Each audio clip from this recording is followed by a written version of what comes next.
ladies and gentlemen, what it is, what it ain't, what it's gonna be.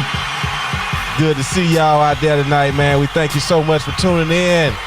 Yes, sir. 8 o'clock, baby. You know what it is. Petty Sports Wednesday night edition. Brought to you by Kingz Broadcasting Studios. We appreciate you tuning in. Start that watch party. Share the show. Call a friend, call a neighbor, call a co-worker, text a friend, neighbor, co-worker, let them know it's that time. The boys at the table. We're a couple of quarters low, but we're going to keep it in the road and hold it down like we always do. You know what I mean? We got a lot of sports to talk about. Like always, football. The NFL is hotly underway, man, and it was a rough week for me and my picks, but we'll get into that later. You know what I'm saying?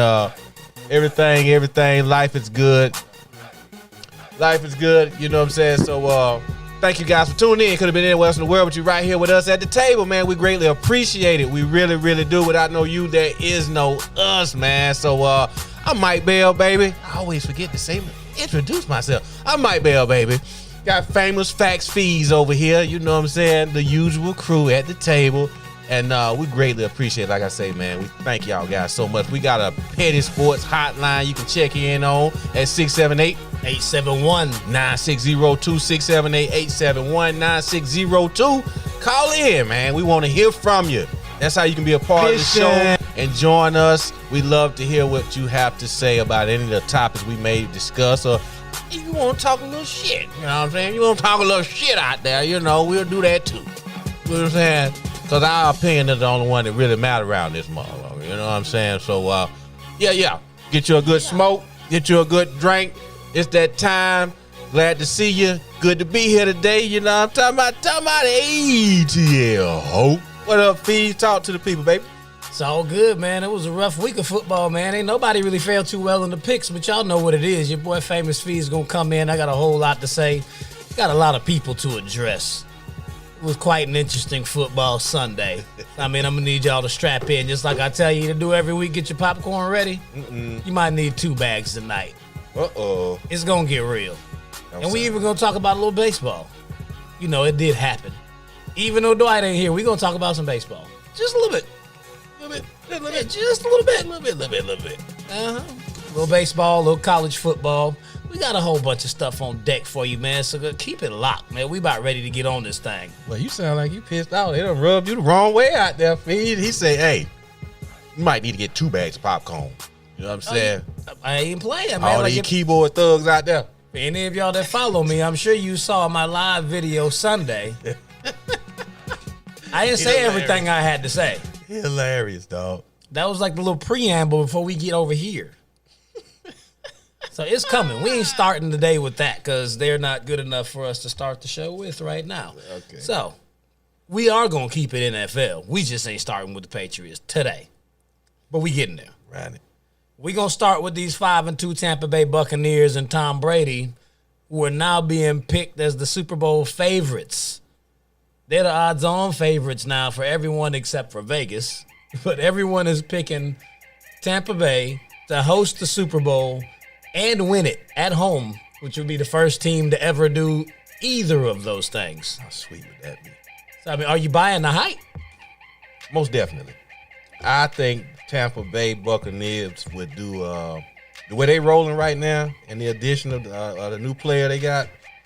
Oh man, the stars are lining up, bro. Tom Brady, just like I said, all season long. Week 4 or 5, we will know who not New England, but Tampa Bay Bucks, who they really are. Apparently, they go for both. You know what I'm saying? And they standing tall, man. They look real deal right now. So by picking up AB like they did, man, I think that spells. It smells like they really, really trying to leave no stone unturned about what direction they're heading in and what they're trying to do. So I'm buying it. And not only that, you have to imagine the players have to be absolutely excited about possibly playing in a Super Bowl at home. How fucking cool is that, man? Never been done before. I mean, I think that was one of the things that attracted Brady to Tampa on top of the fact that they already had all those weapons. Man, you talk about the GOAT all over again. being able to go to Tampa and win a Super Bowl in the state that's hosting the Super Bowl in their home stadium. Golly, man. He'd be the first to win in the NFC and the AFC, in addition to the first to host a Super Bowl and win it. I mean, there'd be a whole bunch more things to add on to his ridiculous list of accomplishments that no one else has done before. But I mean, if you dig into a little bit deeper, man, like Tampa Bay's 5-2. They're tied for they have the 7th best record in the league. They're 3rd place in the NFC. Well, they're looking good on both sides of the ball. Mm-hmm. I mean, like after a couple of weeks, was sitting up looking like, man, Rob Gronkowski looks like Patrick Ewing running up that field. Now he's finally gotten a little bit of shape. He could run again. All of a sudden he's catching touchdowns. And like he wasn't even getting any interviews because they didn't care what he had to say. He wasn't doing anything. Now he's out there killing. The offense is 3rd in the league in scoring with 31.7 points per game. They're 8th in passing at 266. The defense is 8th in points allowed at 20 points per game. 1st in the league in rushing yards allowed. I mean, they out there handling business. They're 3rd in total defense. It's like all the way around the board, they're playing really good football, even as bad as they started. I mean, they didn't start terrible, but they didn't look like y'all got a ways to go. Right. Like, it seemed like it might have taken a little bit longer than 7 weeks to be like, damn, they are the best team in the league. I mean, they're +5 in a turnover margin, which ties them for 4th place in the league. They're tied for 3rd in takeaways with 12.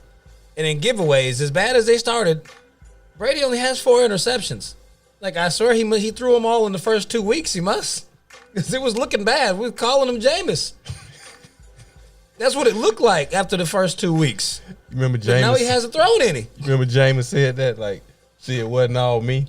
Yeah, yes, it was. He had a chance to play with them guys. Hey, he's had a chance to retract. I'm sure he'll retract that right about now. Yeah. I mean, as soon as he got a little continuity with them, you saw the defense take off because their defense did look good in the second half of last season, but he kept throwing the ball. Like all those pick sixes and interceptions they had, it's like, what do you expect for the defense to do? You can't do that week in and week out and feel like the defense is going to be good enough to hold you down. It's just way too much. Mm-hmm. I mean, they've turned a complete corner. Yeah. Doesn't really look like anybody really wants any parts of it. I know they have the Chiefs on their schedule later on in the season, so that'll be a huge matchup. And it's in Tampa. I mean, that could possibly be a Super Bowl preview in the stadium that it'll be played. I agree. Yeah, but we definitely have never seen that before. Super hot. But I mean, adding Antonio Brown, just like you were saying, I think that extra tips the scales. I mean, regardless of what type of player Antonio is, well, not even the player, just what type of person that he's proven to be, which everyone hopes he's not going to be this time around, he's better than all the weapons that they have. I mean, that sounds ridiculous when you're talking about they got Mike Evans, Chris Godwin, Rob Gronkowski, Leonard Fournette, Shady McCoy, who hasn't really touched the field. Ronald Jones is balling. Cameron Brate's still out there. I think OJ is hurt. Well, one of them's hurt. I think, OJ's out. But all of those guys you named, none of them are better than Antonio Brown. Mm-mm. And Godwin is out again, so he just opened up that spot for him. Because what no one actually saw coming with all the people we named, nobody said, ooh, they got Scotty Miller too. Scotty's leading the team in receptions and yards. Sneaking their ass. Yeah, it's like, man. Sneaking them. I don't know how he came out there with all those big-time names and receivers and tight ends, and he just found him a little Julian Edelman dude over there somehow. And Scotty's getting work. I guess with all those weapons, he stays open, but, man, he's making it happen. He's balling. Doing his job. Doing what you're supposed to do. Just like when we were talking about, what's my guy name that went to New England last year from the Falcons? The receiver, the tight end. Mohamed Sanu? Yeah, like he was eating good here in Atlanta because he had Julio. You know what I'm saying? Once he left Julio and became a primary receiver, shit changed. So this young guy right here, man, is like, he understand that piece. Like, shoot, these guys gonna get all the attention. All I gotta do is catch the fucking ball. Yeah. Just catch the ball. And he doing a damn good job, man. And Brady making sure he find him. So big shouts out to them guys, man. That's what's happening. Hey, thanks for everybody out there tuning in on YouTube. Facebook is giving us issues. So if you get a chance, share the link on your page. So everybody know to come over to YouTube tonight. And nobody's out there complaining about getting touches either. Yeah, I ain't heard nothing about Mike Evans complaining. Chris Godwin has said nothing. They asked Gronk about it a few weeks ago when he was like, they brought me in here to block. Hey, man, what Al David said it best. Just win, baby, win. Oh, yeah. Winning cures a lot of L's. That hadn't been there, like that hadn't been the way they were operating. Exactly. Up until recently. They don't have a culture of winning since Chucky left. That was and Dungy. Since Dungy and Chucky left, they haven't experienced a winning season to the point like, hey, we got the GOAT here now. We stand a damn good chance of making a run at this thing for real. So shut up, do your fucking job, and we're going to be all right.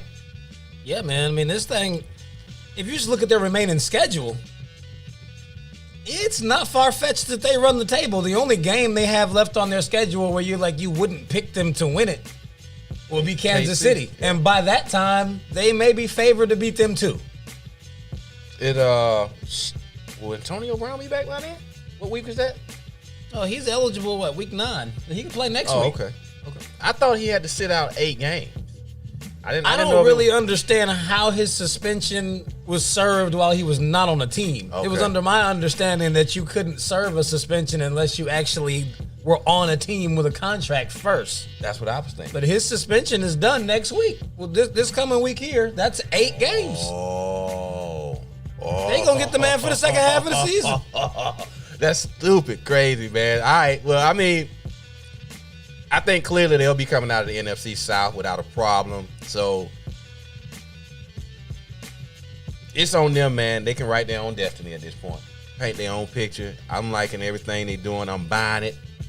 I'm buying it all day long, man. Tom Brady looking like the GOAT, and the boys have bought in. Man, all of a sudden, the offensive line looks better. They stopped with all the stupid penalties pre-snap. I mean, it looked ridiculous, and everybody was on him about how he was cussing the whole team out, and Bruce Arians was like, hey, that means I don't have to do it. But apparently his voice is a lot louder than Bruce's. Like, Bruce don't come in with 6 Super Bowls. Just relax. Like Rodgers used to say, just relax. And that's leadership, man. When you get your players to buy in, your coaches back off and let you do your thing, that's what being a GOAT is. People respect you as soon as you walk in the room because they know you know what you're talking about. Coaches don't get that kind of respect. No, his resume ain't extensive like that. No, sir. They like, man, Tom was fighting with Belichick out there because his resume says that he can do it. Nobody can say nothing to that guy. No, man. And that shot But good, speaking of, this is really starting to sway things in this whole debate, whether was it Tom or was it Bill? Well, I think it was both. You're looking at Bill and his situation right now, and Cam can't seem to find his footing. He can't get the gravity beneath his feet. Partner, you remember that Tupac? You know what I'm saying? So it's like Bill can only work with what he has. He thought Cam might be able to come in and right the ship enough for them to make the playoffs and do have a good run at this season, but looking at him this past weekend, he looked absolutely terrible. He did. I mean, I couldn't find a good thing that he did in that game. 3 weeks into the season, it was like, oh no, it was definitely Bill Belichick. Like, you see how good New England still looks, and Brady's out there struggling. 4 more weeks later, Tampa Bay is the favorite to win the Super Bowl, and New England looks like they might be in the sweepstakes to get Trevor. Like, everything shifted so quickly. I mean, I'm not going to take anything away from Bill. I didn't think either would happen that way. I didn't think Tampa would be that good, nor did I think New England would be that bad. And nobody did as far as New England goes, because everybody kind of felt like Cam was, you know what I'm saying, with a chance to resurge or revamp his career in New England. It's like, all you got to do is just show up. Yeah. You know what I'm saying? And right now, it seems like he's having a real problem finding himself, man. I don't know what happened this past Sunday, but he was absolutely horrible. And I'm not putting that on Bill. Yeah, I mean, the only thing that Bill has going in his favor is just like what I said when we were talking about this months ago. Bill has more time. Tom can build onto his legacy this year and the next year, and he probably will make his way on out of there. Bill can stay for the next 10 years to right the ship. He may have a bad year or two and rebuild that squad if he's able to